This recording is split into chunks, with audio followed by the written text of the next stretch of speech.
1.3 million women are victims of physical violence each year. 1 in every 4 women will experience domestic violence at least once in their lifetime. 30 to 60% of the perpetrators of this violence will also abuse the children in that same household. Over 90% of homeless women report traumatic experiences that have to do with abuse in their life. And 2/3 of those women, or 75%, report abuse in their childhood. What do all these statistics mean and why are they important? My name is Danica Casola, and today I'm going to talk about trauma-informed care. These statistics have to do with trauma. I work in the social services field, and every day I work with clients who have a history of complex trauma and continue to struggle with substance abuse, mental health illness, stability, and homelessness.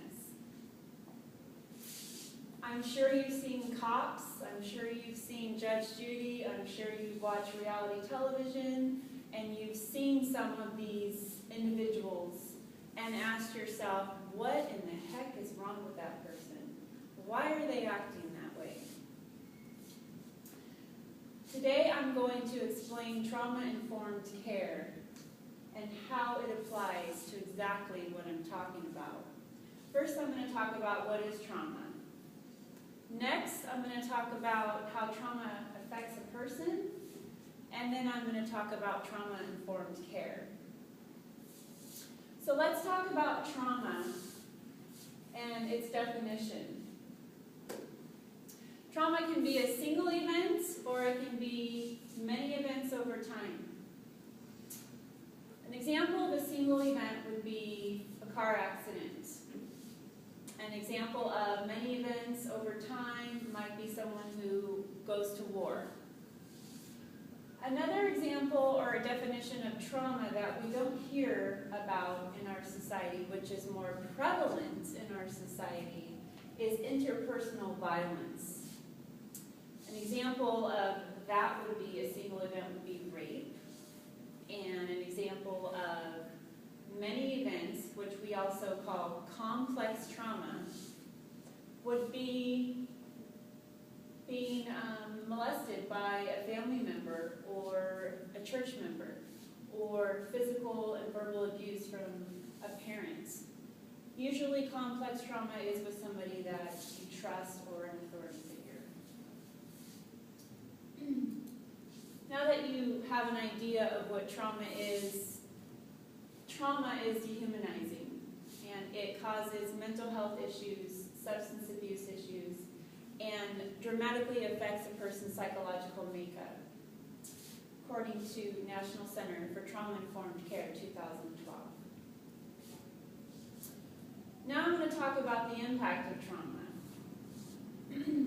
Dr. Maxine Harris, who is part of the Trauma-Informed Care Project 2008, states that when a child experiences complex trauma, their development is delayed.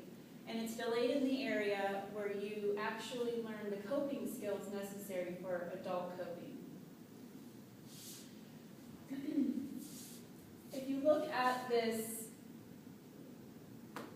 picture of the pyramid, it actually is a good example of how adverse childhood experiences can determine a person's mental health makeup and possible life.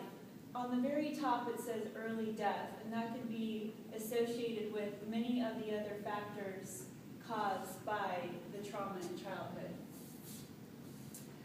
Another effect of trauma is a neurological effect. It's happening in your brain.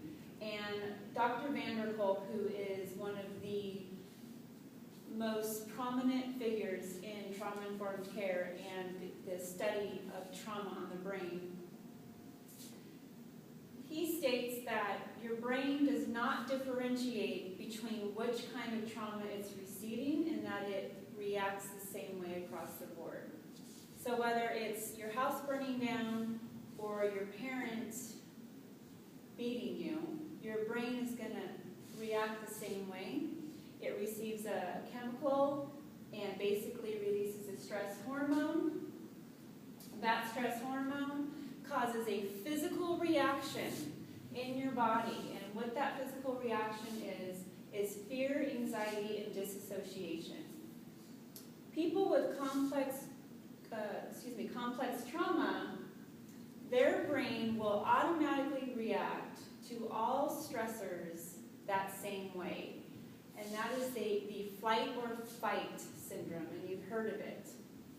So, people with complex trauma or a history of it, their brains will react to all stressors that same way. So, whether they're driving to work and there's traffic, or their job is too stressful, or their kids are arguing, or their spouse and them are fighting, or they're running out of money, that person with complex trauma is going to react that same way. Their brain is going to automatically go into flight or fight, and they're going to have fear, anxiety, and disassociation.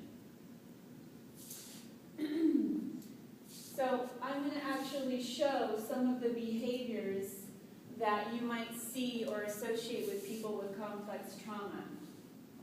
These people are labeled as difficult, drama queens. They typically have substance abuse issues. They are labeled with difficult personalities. They're labeled as being sort of lacking awareness or just sort of out of it all the time, which is part of the disassociation. They're unstable, they can't keep a job, they don't want to go to school. And people in our community, such as police officers, judges, caseworkers, mental health providers, school counselors, you name it, any sort of service provider needs to be aware of trauma-informed care, because trauma-informed care will actually help explain these behaviors. Mandy Davis, Portland State University's Trauma-Informed Care Pilot Research Project Manager, 2012, believes that complex trauma equals loss of stability, which equals loss of housing, and believes it's why we have such a large homeless population. And as I said earlier, over 90% of homeless women report history of complex trauma. I'm going to talk about trauma-informed care now and what it means. The definition, it's to understand, anticipate, and respond to to the issues, expectations, and special needs of a person with a history of complex trauma. Let's give an example of a service or let's say a police station who does not have trauma-informed care. What we're seeing is that these service providers who are non-trauma informed are again labeling people as manipulative, difficult, crazy, drama queens. And they're not only labeling these people because they're not aware of the effects of trauma, they're re-traumatizing the people and sending them back into the system. Trauma-informed care is designed to help not only the service providers know how to deal and react to people with complex trauma, but to also prevent re-traumatizing these same individuals. So I'm going to give you an example. I'm going to actually give you a true story. I had a mother who lost all 4 kids to the system. One of my clients, she had a history of meth abuse and a history of violent partners. She lost all 4 kids to the foster care system and went into inpatient treatment. She was diagnosed with bipolar, borderline personality disorder, and substance abuse, and was also deemed unfit to take care of her children. I heard from caseworkers, mental health providers, other legal professionals, what's wrong with that woman? She's so crazy, she's so difficult, doesn't she love her kids, doesn't she care, why can't she get it together, why can't she get a job, why can't she just do what's right for her kids?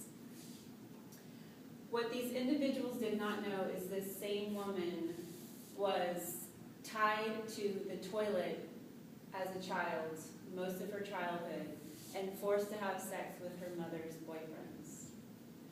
This woman had a history of complex trauma, and trauma-informed care is designed so that relationships can be fostered between service providers, those are your police officers, the court systems, your caseworkers, mental health providers, and the people receiving the care, and actually encourage rather than force. And also we want people to start asking what happened to you rather than what's wrong with you. Thank you.